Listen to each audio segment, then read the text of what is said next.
What is up, guys? It is the Bluebloods here, and Corione Harris has found another landing spot, and it is in Baton Rouge with the Southern Jaguars, man. And this is a giant pickup for Southern, man.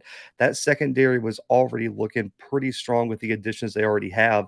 Now they get a guy with 4+ years of experience, an All American award to his name, and a guy who I think is an instant playmaker in the back end of that secondary. But Dooley and this staff needs a round of applause for the momentum that they've built over these past few weeks. As that from the Jason Dumas edition to flipping, the Valley commit that I did a video on this weekend to landing some of the top, you know, transfer prospects that we've seen hit the SWAC this year.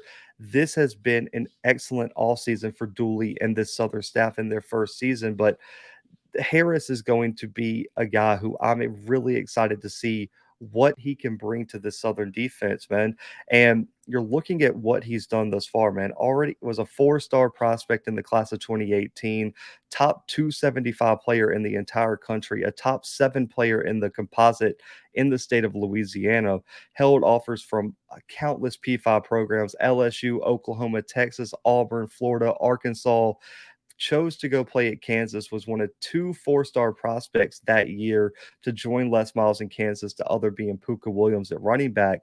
But Harris played both ways at Landry Walker High School, quarterback and cornerback, led his team to the Louisiana 5A state title in 2016, and he gets to Kansas and is an immediate impact player for the Jayhawks, man. Started 9 games as a true freshman, started all games in his sophomore year, all 6 games until he was injured.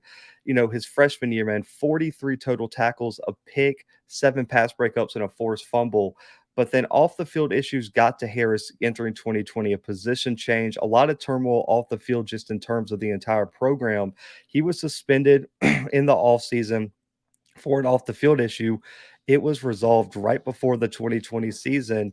And when you're looking at what happened in Kansas off the field with Les Miles, the whole staff leaving, Harris decided to go look elsewhere. He finds his way to McNeese.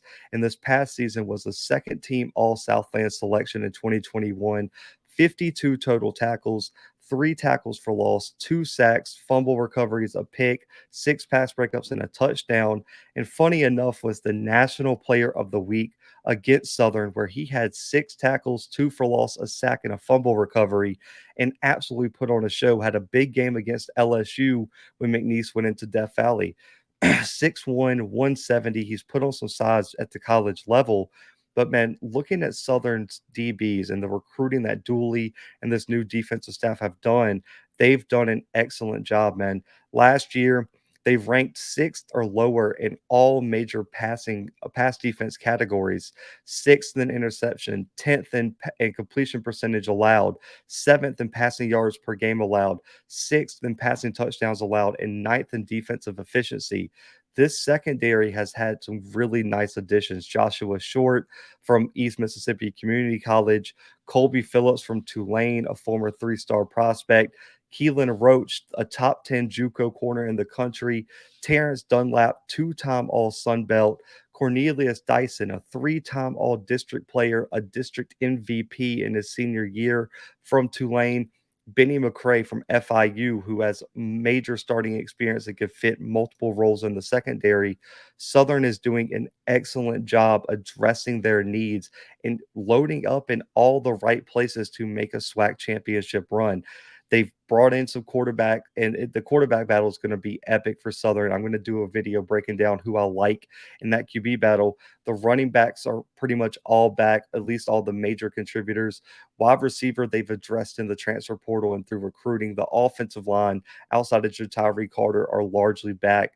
And then also on the defensive side, Lewis, Dumas, the countless linebackers they got and even at the edge spot, Trey Lang, they've done so well. And then the secondary, they have some good pieces returning, especially at the safety spot. Now they've really addressed their need at cornerback as they have multiple guys who I think could step up and play immediate roles.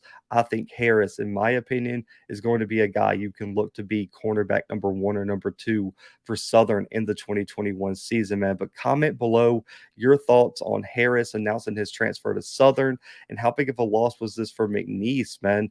This was was one of their top defensive players from last season.